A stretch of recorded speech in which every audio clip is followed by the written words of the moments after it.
मेरे सबसे अच्छे दोस्त ने उस प्रोजेक्ट कार को बेच दिया जिसे हमने 8 महीने लगाकर साथ मिलकर बनाया था, सिर्फ इसलिए ताकि वह अपनी गर्लफ्रेंड को बाली ले जा सके। 90% मेहनत मेरी थी और 80% पुर्जों का पैसा भी मैंने ही दिया था। लेकिन क्योंकि कार उसके नाम पर रजिस्टर्ड थी, उसने मुझसे कह दिया कि सारा मुनाफा वह खुद रखेगा।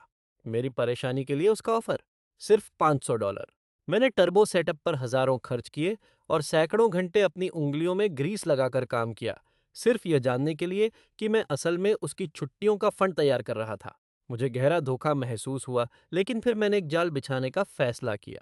मैंने उसे एक शान सा मैसेज भेजा जिसमें उसे याद दिलाया कि हमने मुनाफे को 50-50 बांटने का समझौता किया था।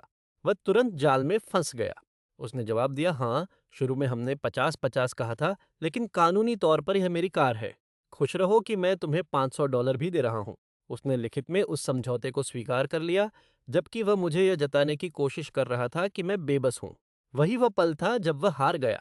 मैंने उसे हर एक रसीद का स्क्रीनशॉट, अपने बैंक स्टेटमेंट और एक प्रोफ़ेशनल शॉप रेट के हिसाब से अपनी मेहनत के घंटों का पूरा बिल भेज दिया। मैंने उससे कह दिया कि अगर उसने बिक्री नहीं रोकी, तो मैं सोमवार को उसे स्मॉल क्लेम्स कोर्ट में मिलूंगा। उसका घमंड तुरंत गायब हो गया। 2 दिन बाद उसके पिता, जो अपने बेटे के व्यवहार से बहुत शर्मिंदा थे, इस मामले में आए। मेरे पूर्व दोस्त ने मुझे फ़ोन किया और उसकी आवाज़ पूरी तरह से हारी हुई थी।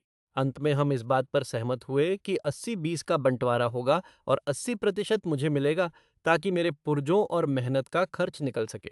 मैं उससे बैंक में मिला, पैसे जमा किए और जब उसने पूछा कि क्या अब हमारे बीच सब ठीक है, तो मैंने उससे कहा कि कार का हिसाब तो बराबर हो गया, लेकिन हमारी दोस्ती खत्म हो चुकी है।